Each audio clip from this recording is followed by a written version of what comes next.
Oh, nirereklamo ng mga abogado ng mga biktima sa drug war killings ni Duterte itong abogado ni Duterte na si Attorney Kaufman.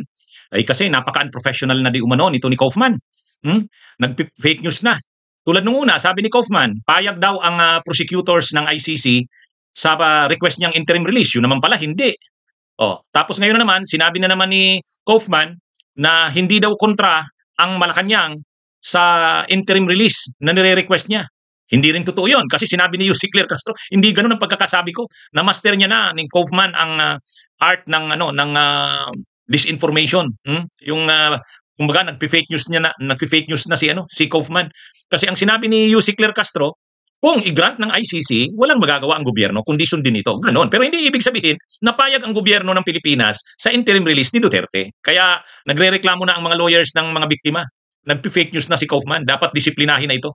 Kaya magrereklamo sila sa ICC ayon sa mga ICC lawyers. Kaya tama lang naman